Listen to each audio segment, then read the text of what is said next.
Hello, नमस्ते। मैं अनुकंपा कुमारी आप सभी का फिर से एक बार हार्दिक स्वागत करती हूँ अनुकंपा अध्ययन में। तो आज हम देखेंगे जैन साहित्य।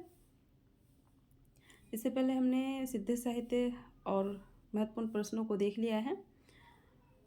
आज हम देखेंगे जैन साहित्य और कुछ महत्वपूर्ण प्रश्नों को, और कोशिश करेंगे कि आज आदिकाल ख़त्म करने का, लेकिन आधे घंटे में जितना हो पाए, नहीं तो अगले वीडियो में पूरा कंप्लीट कर लेंगे। तो चलते हैं जैन साहित्य।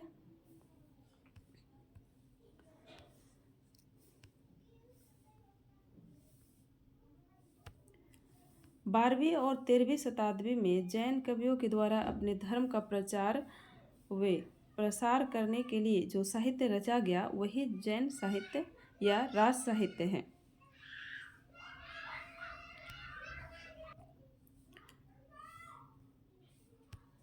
जिस प्रकार हिंदी के पूर्वी क्षेत्र में सिद्धों ने बौद्ध धर्म के वज्रयान मत का प्रसार हिंदी कविता के माध्यम से किया, उसी प्रकार पश्चिम क्षेत्र में जैन साधुओं ने अपने मत का प्रसार हिंदी कविता के माध्यम से किया।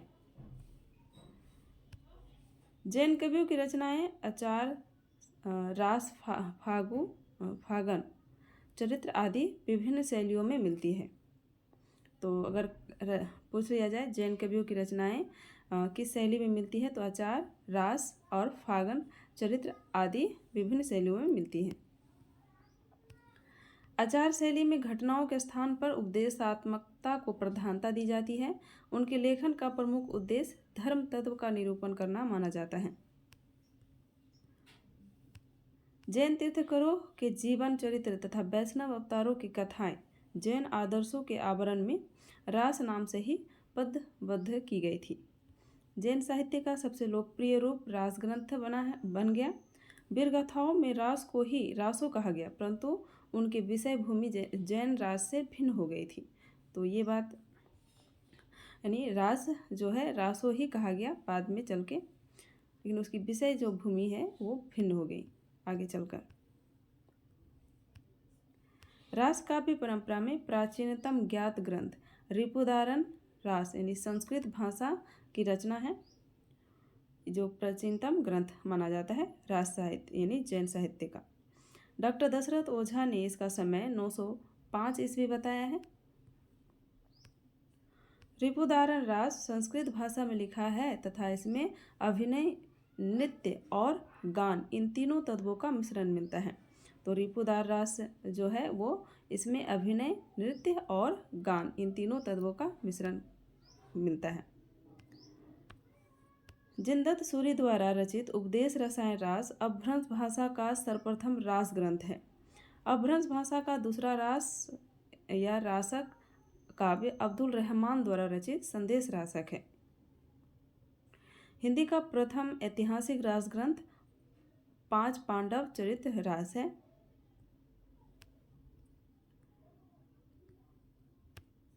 पांच पांडव रचित रास के लेखक शालिभद्र सूरि द्वितीय को माना जाता है। इसका रचनाकाल 1350 ईस्वी था।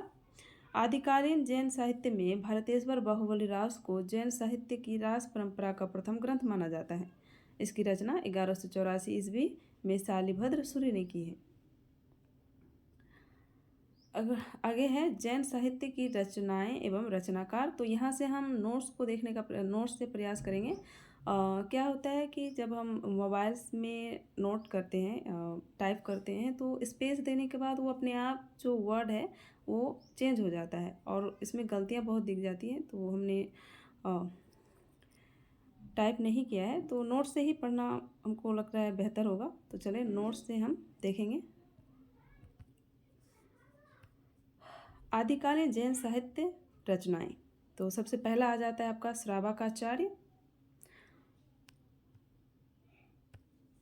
देवसेन ने सन 933 ईस्वी में श्रावकाचार्य की रचना की। श्रावकाचार्य में 250 दोहों में श्रावक धर्म का प्रतिपादन किया गया है। जैन आचार्य देवसेन कृत श्रावकाचार्य को डॉक्टर नगेंद्र ने हिंदी की प्रथम रचना माना है, जो सर्वमान्य है। इन्होंने दब साहब प्यास जिसे द्रव्य स्वभाव प्रकाश के नाम से भी जाना जाता है, नामक ग्रंथ अपभ्रंश में लिखा और अब यह रचना प्राकृत भाषा में मिलती है। देवसेन के अन्य ग्रंथ नयचक्र, लघु नयचक्र, दर्शनसार, भाव संग्रह, आधनासार और तत्वसार तथा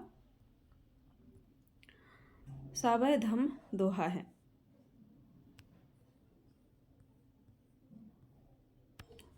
देवसेन अपने ग्रंथ में जैन धर्म के अनेक संघों की उत्पत्ति लिखी है, जिसे उन्होंने जैनाभास का नाम दिया। अगला रचना है भरतेश्वर बाहुबली रास। इस ग्रंथ की रचना शालिभद्र सूरि ने की। यह जैन साहित्य की रास परंपरा का प्रथम ग्रंथ माना जाता है। इस ग्रंथ में भरतेश्वर तथा बाहुबली का चरित्र वर्णन है। यह 250 छंदों में रचित एक सुंदर खंड काव्य है। शालिभद्र सूरि ने बुद्धरास नामक ग्रंथ का संग्रह उनके शिष्य शिवी ने किया है। तो शालिभद्र सूरि के बुद्धरास नामक ग्रंथ का संग्रह उसके शिष्य शिवी ने किया था। अगला रचना है चंदन वाला रास। इसकी रचना आशुग नामक आशगु, ये कहीं कहीं आशगु मिल जाता है, कहीं आशुग मिल जाता है, तो इनका नाम का कोई, तो चलो इसकी रचना आशगु नामक कवि ने लगभग 1200 ईस्वी के आसपास माना है। तो ये रचना का काल याद रखिएगा, पूछ ले जाते क्रम में लगाने के विषय में। यह 35 छंदों का एक लघु खंड काव्य है। इसमें कवि ने भाव सौंदर्य का मनोहर वर्णन किया है। आशगु कवि ने जीवदया रास नामक एक अन्य ग्रंथ की भी रचना की है।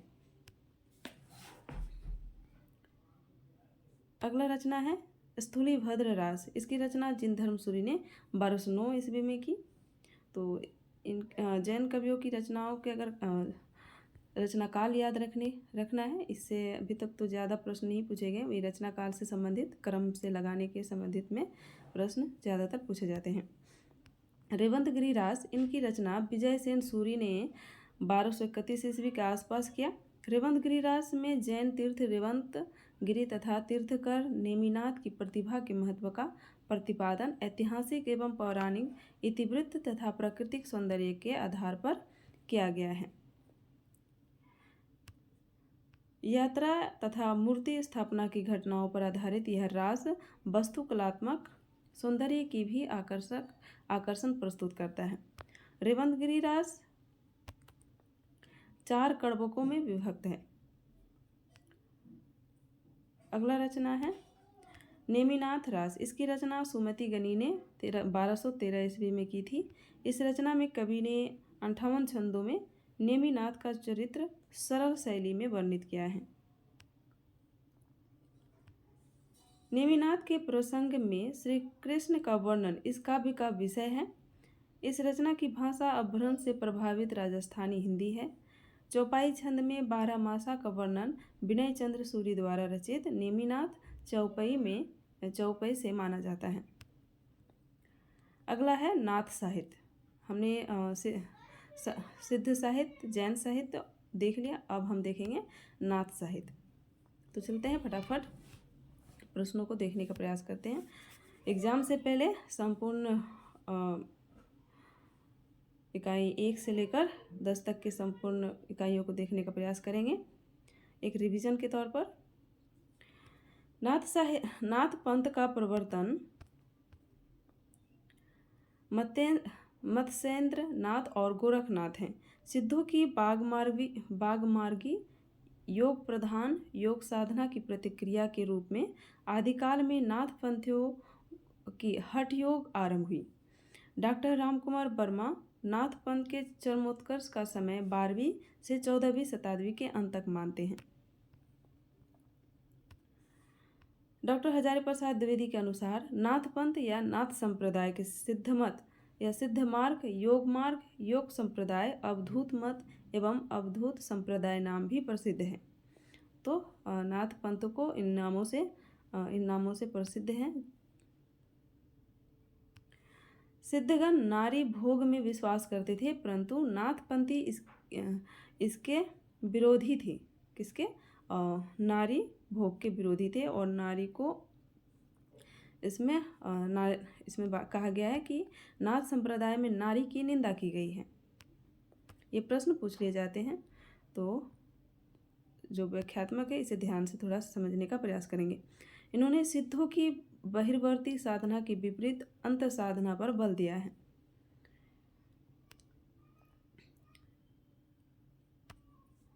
पतंजलि ने योग दर्शन का आधार लेकर इन्होंने सिद्धों यानी हठ योग दर्शन को विकसित किया। इन्होंने षट चक्र भेदन ने कुंडली जागरण तथा नाद बिंदु की साधना को महत्वपूर्ण माना है। हठ योग की जटिलता तथा साधना पद्धति में दूरता के कारण इनकी साधना में गुरु का महत्व दिखाई देता है। नाथपंथ जीवन के प्रति सहज और संतुलित दृष्टि को अपनाने के साथ साथ सामाजिक एवं आध्यात्मिक अतिचारों और अतिवादों का विरोधी रहा है। पश्चिम भारत में प्रचार प्रसार के कारण नाथपंथियों की भाषा ब्रज, पंजाबी, राजस्थानी एवं हरियाणवी तत्वों से प्रभावित रही है। नाथों ने हिंदू मुस्लिम दोनों की सहभागिता पर बल दिया। गोरखनाथ नाथ साहित्य के आरंभकर्ता माने जाते हैं। गोरखनाथ मत्स्येंद्रनाथ के शिष्य थे।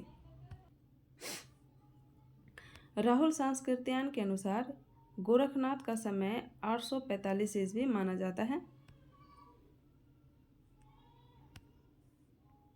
हजारी प्रसाद द्विवेदी इन्हें 9वीं सदी, आचार्य रामचंद्र शुक्ल 13वीं सदी तथा डॉक्टर पीताम्बर दत्त बर्थवाल उन्हें 11वीं सदी से संबंधित मानते हैं।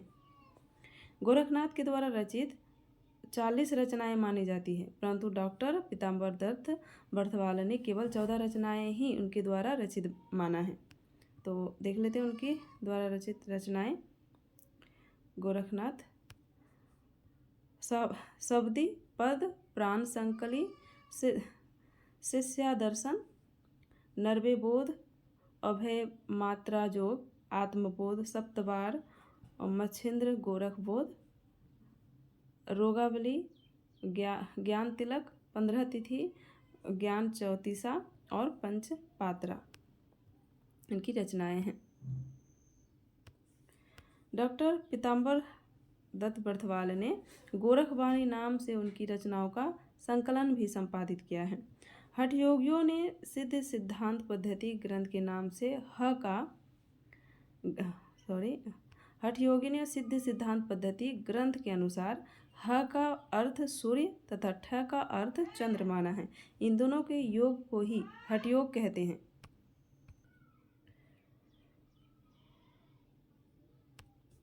गोरखनाथ ने ही षट चक्रों वाला योग मार्ग हिंदी साहित्य में चलाया था।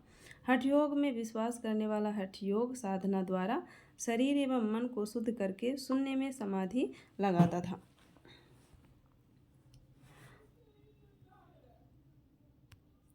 नाथ साहित्य के विकास में जिन अन्य कवियों ने योग दिया उनमें चौरंगीनाथ, गोपीनाथ, गोपीचंद्र, चुनकरनाथ, भरभरी, जलंधरी पाप आदि आते हैं।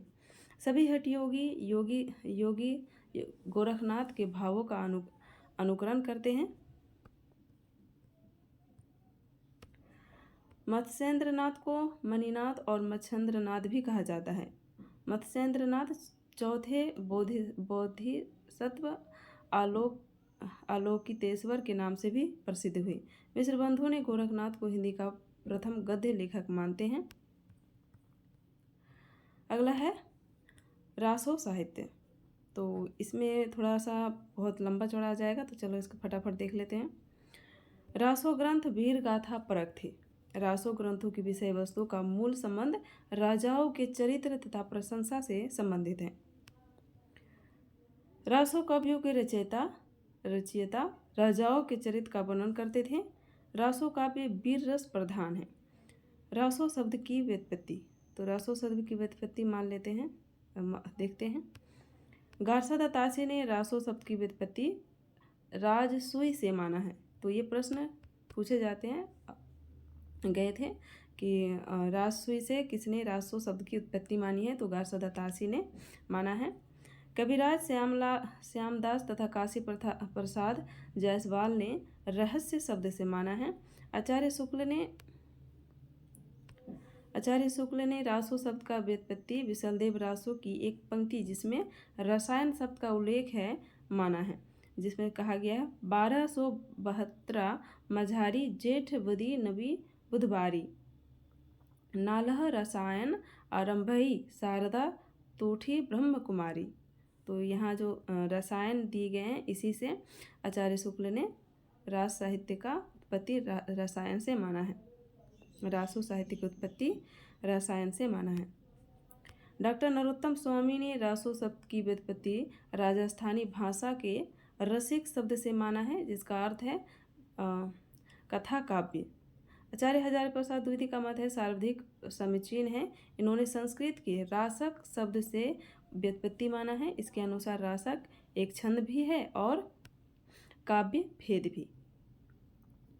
तो यहाँ देख लेते हैं कई विद्वानों ने रासों की उत्पत्ति अलग अलग माना है, जो निम्न प्रकार है।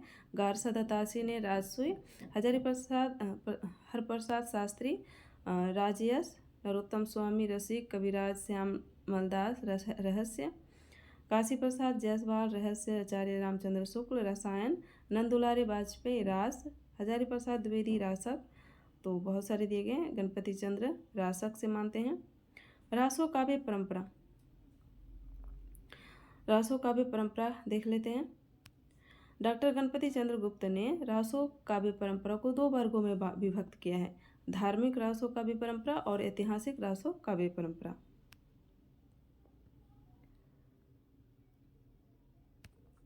धार्मिक रासो काव्य परंपरा के अंतर्गत उन ग्रंथों को लिया जाता है जो जैन कवियों द्वारा लिखे गए हैं, जिनमें जैन धर्म से संबंधित व्यक्तियों के चरित्र नायक बताया गया है। और ऐतिहासिक रासो काव्य परंपरा, इनमें कवि प्रायः राज्याश्रित थे, जिनका उद्देश्य अपने आश्रयदाता के शौर्य एवं ऐश्वर्य की अतिशयोक्तिपूर्ण यानी बढ़ा चढ़ाकर प्रशंसा करना था। रासो ग्रंथों के रचयिता चारण कहलाते थे। रासो ग्रंथ में ऐतिहासिक व्यक्तियों का उल्लेख है, परंतु ऐतिहासिक तथ्यों का अभाव एवं कल्पना की प्रचुरता है। इसमें युद्ध और प्रेम का वर्णन अधिक किया गया है। युद्ध और प्रेम का अधिक वर्णन होने के कारण इनमें वीर व श्रृंगार रस की प्रधानता है। रासो ग्रंथों में डिंगल पिंगल शैली प्रयोग हुआ। इसमें विभिन्न प्रकार की भाषाओं एवं अनेक प्रकार के छंदों का प्रयोग किया गया है। डिंगल पिंगल का अर्थ हमने बता चुके हैं अगले वीडियो में, आप देख लीजिएगा। इसमें कभी कभी पूछ लिए जाते हैं। इनमें चारण कवियों की संकुचित मानसिकता का प्रयोग देखने को मिलता है। रासो साहित्य के प्रमुख रचनाकार व रचना आचार्य शुक्ल के अनुसार, तो आचार्य शुक्ल के अनुसार देख लेते हैं। दलपति विजय खुमान रासो 9वीं सदी, और ये वीर रस प्रधान रचना है और ये राजस्थानी भाषा प्रबंध काव्य। नरपति नालह विशलदेव रासो 1212 विक्रम संवत, श्रृंगार रस प्रधान, और ये 4 खंडों में विभक्त है और काव्य रूप वीर गीत है। जगनिक परमाल रासो, इसे आल्हा खंड भी कहा जाता है, और ये 1230 विक्रम संवत की रचना है और ये वीर गीत प्रधान रचना है।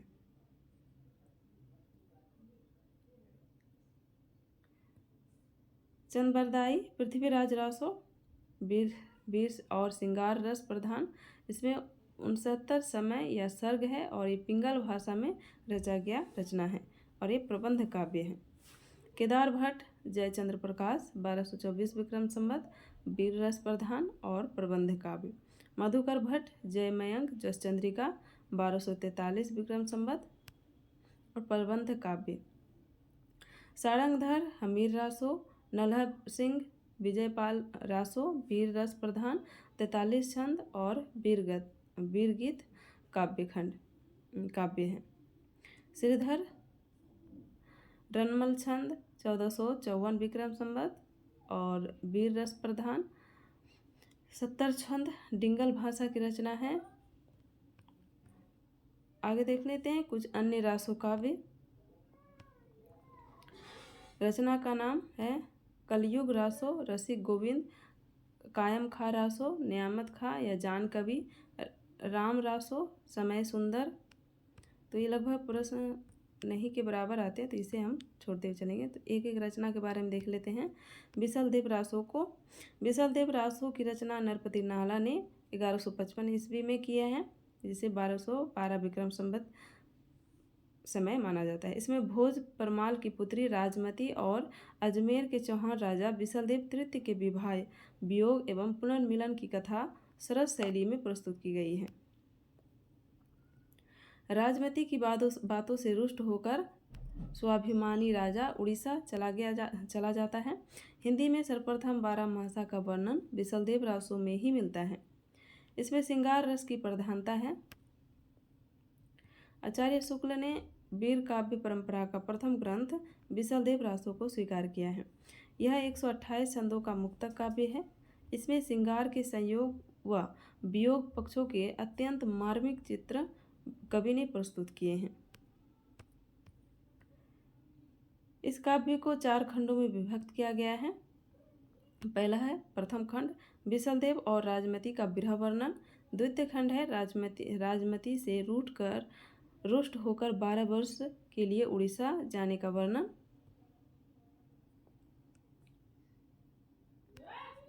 तृतीय खंड है राजमती के विरह का तथा बिसलदेव का उड़ीसा से लौटने का वर्णन। चतुर्थ खंड है बिसलदेव द्वारा राजमती को लाने तथा फिर से चित्तौड़ ले आने का वर्णन। यह एक गीति काव्य है।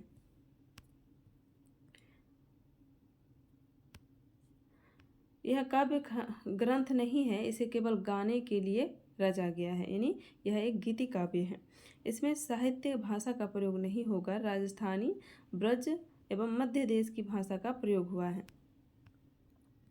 इसकी रचना शैली पिंगल मानी जाती है। अगला है खुमान रासो। खुमान रासो के रचयिता दलपति विजय ने किया है तथा इसका रचनाकाल 9वीं शताब्दी है। इस ग्रंथ की रचना 5000 छंदों में की गई है। इसके अंतर्गत नायिका भेद एवं षड ऋतु वर्णन भी मिलता है। यह ग्रंथ राजस्थानी भाषा में लिखा गया है। यह वीर रस प्रधान ग्रंथ है। इस ग्रंथ में बागदाद के खलीफा अलमामू एवं चित्तौड़ के रावल खुमान के मध्य युद्ध हुए उनका वर्णन किया गया है। अगला है प्रमाल रासो।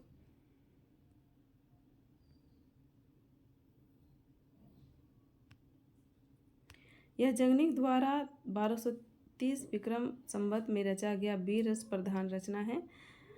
जगनिक महोबा के राजा परमारदी देव का आश्रित था। यह ग्रंथ अपनी गेयता के लिए अधिक प्रसिद्ध है। परमार रासो को आल्हाखंड, आल्हा या आलाखंड के नाम से भी जाना जाता है। इसमें आल्हा एवं उदल 2 वीर सरदारों की वीरतापूर्ण लड़ाइयों का वर्णन है। इस काव्य के गीत जो है वर्षा ऋतु में गाया जाता है। तो ये प्रश्न पूछा गया कि आल्हाखंड किस, यानी आल्हा जो गीत है वो किस ऋतु में गाया जाता है, तो ये वर्षा ऋतु में गाए जाते हैं। यह वीर रस प्रधान सर्वश्रेष्ठ रचना है। आज भी इसे ग्रामीण क्षेत्रों में गाया जाता है।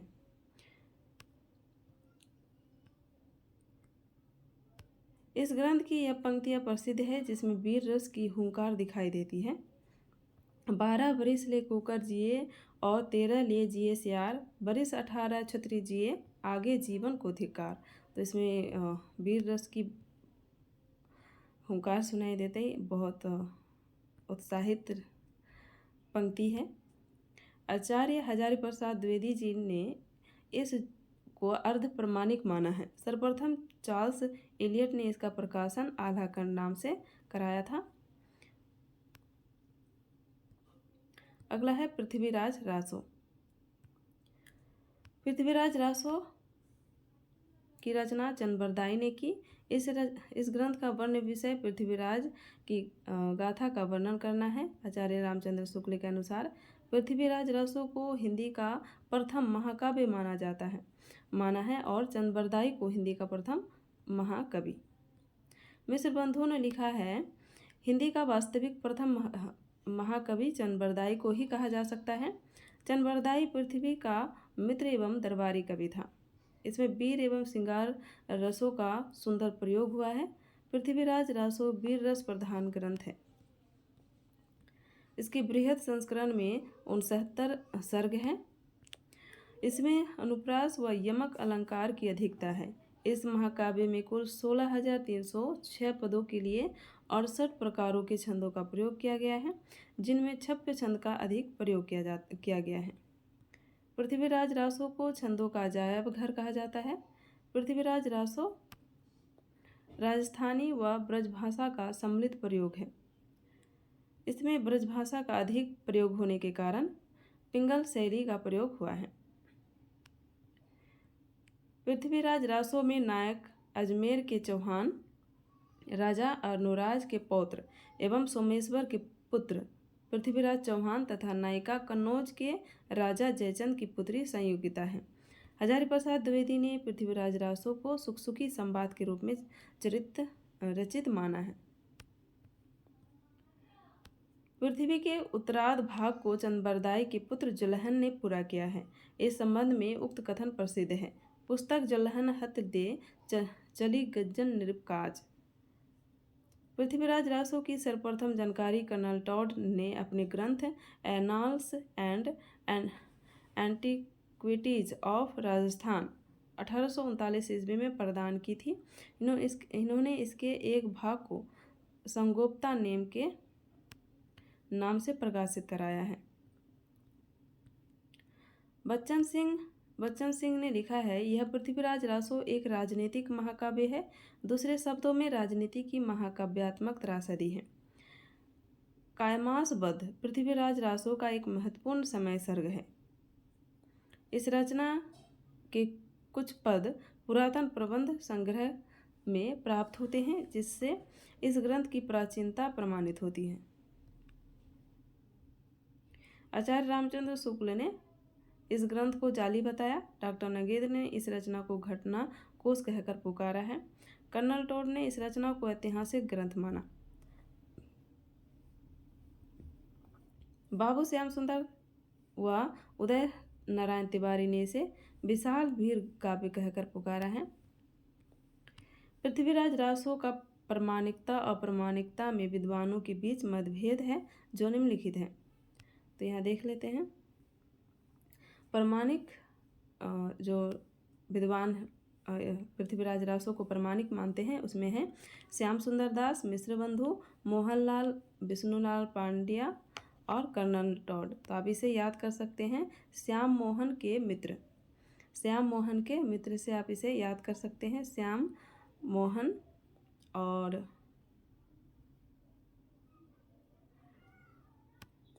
श्याम से हो गया श्याम सुंदर दास, मोहन से मोहनलाल विष्णुलाल पांड्या, के से कर्नल टॉड और मित्र से मिश्र बंधु। अप्रामाणिक जो है वो आचार्य रामचंद्र शुक्ल, देवी प्रसाद, कविराज श्यामलाल दास, गौरी शंकर, हीरा चंद्र ओझा, बुलर और मुरारीदान। तो इसे आप इस तरह याद कर सकते हैं, बुलर कवि, देव राम मुरारी, गौरी शंकर। तो ये आप याद अगर ट्रिक्स के अनुसार याद कर सकते हैं तो ट्रिक के, वरना ऐसे भी याद कर लें। और अर्ध प्रमाणिक के अंतर्गत आते हैं मुनि जन विजय, आचार्य हजारी प्रसाद द्विवेदी, डॉक्टर सुनीति कुमार चटर्जी, डॉक्टर दशरथ ओझा। तो मुनि सुनी दशरथ हजार। तो मुनि से मुनि जन विजय, सुनी से सुनीति कुमार चटर्जी, दशरथ से डॉक्टर दशरथ ओझा और हजारी से हजारी प्रसाद द्विवेदी। तो जब मैं नेट कर रही थी, मैं नेट क्वालिफाई हूँ, और उस वक्त मैं इन सब चीज़ों को याद करने के लिए जिस तरह से हो सका मैंने ट्रिक के अनुसार कुछ चीज़ें याद करने का प्रयास किया। तो आप भी इनसे याद करें या फिर खुद का अपना ट्रिक बना लें तो बेहतर होगा। आपको जिस तरह अच्छे लगे याद करने का, तो आप उस तरह के परिस्थिति के अनुसार आप याद करें। आप भी ट्रिक बना सकते हैं। तो चलते हैं हमीर रासो की रचना 1357 ईस्वी यानी 1414 विक्रम संवत में सारंगधर ने किया। आचार्य हजारी प्रसाद द्विवेदी ने इस रचना में प्रयुक्त हमीर शब्द को अमीर शब्द का विकृत रूप माना है। उनके अनुसार आचार्य हजारीप्रसाद द्विवेदी ने इस रचना में प्रयुक्त हमीर शब्द को अमीर शब्द का विकृत रूप माना है। उनके अनुसार यह शब्द किसी पात्र का नाम न होकर एक विशेषण के रूप में प्रयुक्त होता रहा है। आचार्य शुक्ल ने हमीर रासों से अपभ्रंश रचनाओं की समाप्ति मानी है। प्रकृति पेंगलम में इस काव्य के कुछ छंद मिले थे। इन्हीं के आधार पर शुक्ल जी ने इसके अस्तित्व की कल्पना की थी। नोट: विद्याधर, सारंगधर, बब्बर एवं जज्जल इन चारों कवियों की रचनाओं का संकलन ही प्राकृतिक पेंगलम है। इसके संकलनकर्ता लक्ष्मीधर माने जाते हैं। तो हम यहाँ से कुछ प्रश्नों को देखने का प्रयास करेंगे और विजयपाल रासो से हम अगले वीडियो में देखेंगे। कुछ प्रश्नों को देख लेते हैं पहले। तो हमने अगले वीडियो में 20 तक के प्रश्न देख लिए हैं, तो आज हम देखेंगे 21 से 20 प्रश्नों को देखने का प्रयास करेंगे आज, और उसके बाद अगले वीडियो में देखेंगे। तो आज का पहला प्रश्न है, ऐसे रासो ग्रंथ के रचनाकार का नाम बताइए जिनकी रचना अजमेर के शासक से संबंधित है। तो दलपति विजय, नरपति नाला, नल्हा सिंह या मधुर भट्ट।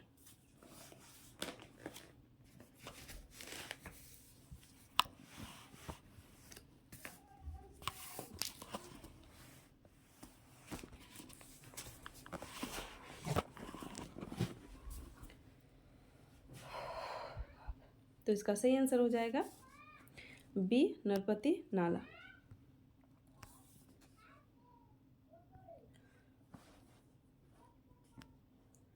अगला प्रश्न है, रासो काव्य और उनके रचनाकार के संबंध में निम्नलिखित में से कौन सा एक सही सुमेलित है। पृथ्वीराज रासो जगनिक, परमाल रासो कलहन, हमीर रासो नरपति नाला, खुमान रासो दलपति विजय।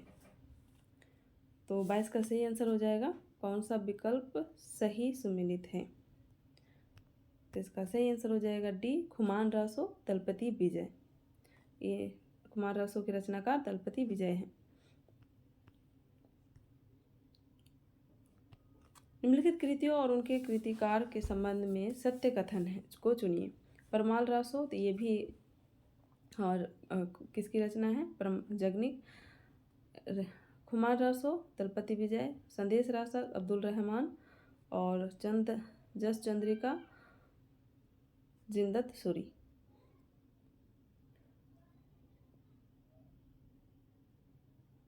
तो इसमें असत्य कथन ढूंढना है, तो इसमें कौन हो जाएगा इसका सही। तो जस चंद्रिका जिंदत सूरी, तो ये सही नहीं है, तो लेकिन ये ही विकल्प सही हो जाएगा, असत्य कथन हो जाएगा। हिंदी काव्य में प्रयुक्त होने वाला बारहमासा सबसे पहले किस ग्रंथ में मिलता है। राउरवेल, विशलदेव रासो, संदेश रासक, परमाल रासो। तो इसका सही आंसर हो जाएगा विशलदेव रासो में बारहमासा का सबसे पहले वर्णन मिलता है। प्राकृतिक पेंगलम में उपलब्ध छंदों के आधार पर किस काव्य की कल्पना की गई है। विजयपाल रासो, हमीर रासो, विशलदेव रासो, परमाल रासो। तो 25 का सही आंसर हो जाएगा बी, हमीर रासो।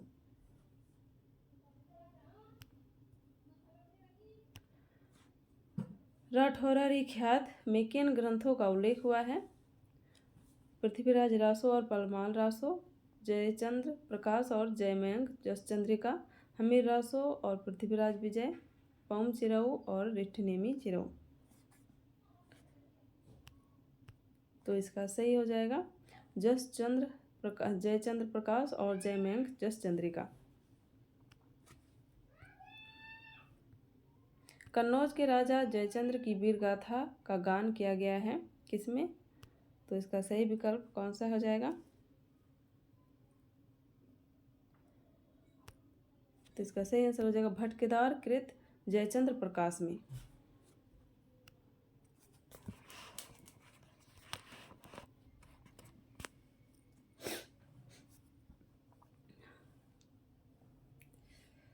अगला प्रश्न है, आदिकाल के अंतिम चरण के प्रसिद्ध कवि कौन थे।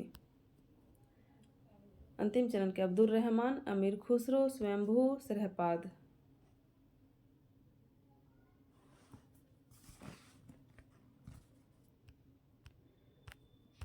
तो तो इसका सही आंसर हो जाएगा अमीर खुसरो। पृथ्वीराज रासो को चंद्रबरदाई अपने जीवन काल में पूर्ण नहीं कर सके। रासो को पूर्ण करने का कार्य उनके पुत्र ने किया। उनका नाम क्या था? बलिभद्र, बल्लह, जलहन, गुजराज। तो इसका सही आंसर हो जाएगा जलहन। पृथ्वीराज रासो में कवि ने प्रकृति के किन रूपों का वर्णन किया है? आलंबन व अनुभाव, संचारी भाव व उद्दीपन। अनुभाव व संचारी भाव, आलंबन व उद्दीपन। पृथ्वीराज रासो का प्राधान्य विषय क्या है? वीर रस की प्रधानता, श्रृंगार रस की प्रधानता, प्रकृति का सूक्ष्म अवलोकन, युद्धों के दृश्य का वर्णन। तो इसका सही आंसर हो जाएगा 31 का वीर रस की प्रधानता। पृथ्वीराज रासो में कुल कितने सर्गों का समावेश है? यानी समय या सर्गों का समावेश किया गया है? 72, 69, 60 या 27। तो इसका सही आंसर हो जाएगा 69 सर्गों का समावेश किया गया है। रेवा तट पृथ्वीराज रासो का कौन सा सर्ग है? 22वां, 24वां, 27वां या 25वां या 27वां।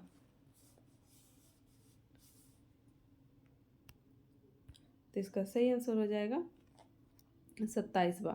रेवा तट 27वां सर्ग है। पृथ्वीराज चौहान के सेनापति चामंड राय किस नगरी को जीत कर आए थे? दिल्ली, धार नगरी, देवगिरी या गजनी। इसका सही आंसर हो जाएगा देवगिरी को जीत कर आए थे। सेनापति चामंड राय ने पृथ्वीराज को कहाँ चलने के लिए प्रेरित किया था? रेवा तट के समीप के वन में आखेट करने के लिए, जयचंद से युद्ध करने के लिए, लाहौर नगरी में पर्यटन के लिए, शहाबुद्दीन गौरी को पकड़ने के लिए।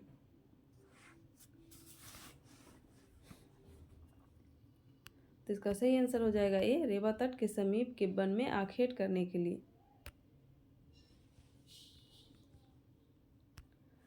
रेवा तट के अनुसार निम्नलिखित में से कौन सा युग्म सही नहीं है? चंद्रबरदाई पृथ्वीराज के अनन्य सखा, चामुंड राय पृथ्वीराज के चाचा, तातार मारूफ खां गौरी का प्रधान सेनापति, चंद्र पुंडीर लाहौर का शासक। तो इसका सही आंसर हो जाएगा बी, चामुंडराय पृथ्वीराज के चाचा। तो ये युग्म सही नहीं है कहा गया है। रेवा तट पर किस प्रकार के जीव बहुतायत में पाए जाते हैं? विशालकाय सिंह और दीर्घकाय पक्षी, ऐरावत हाथी के समान बड़े दांतों वाले हाथी, बड़े बड़े सींगों वाले बारहसिंगे व कस्तूरी मृग, कबूतर, गौरैया, हंस और सारादी पक्षी। तो 37 का सही आंसर हो जाएगा बी, ऐरावत हाथी के समान बड़े बड़े दांतों वाले हाथी। लोहिताक्ष सरोवर पर क्रीड़ा करने वाले हाथियों को शाप किसने दिया था? पालकाव्य ऋषि ने, इंद्र ने, दीर्घतपा ऋषि ने, रंभा ने। दीर्घतपा ऋषि ने इसका सही आंसर हो जाएगा। अगला प्रश्न है, पालकाव्य ऋषि और हाथियों में परस्पर प्रीति का कारण था। पालकाव्य ऋषि का जन्म एक हथनी के गर्भ से हुआ था।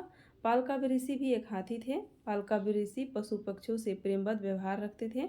हाथी पालकाव्य ऋषि के आश्रम में ही रहते थे। तो 39 का सही आंसर हो जाएगा बी, पालकाव्य ऋषि भी एक हाथी थे।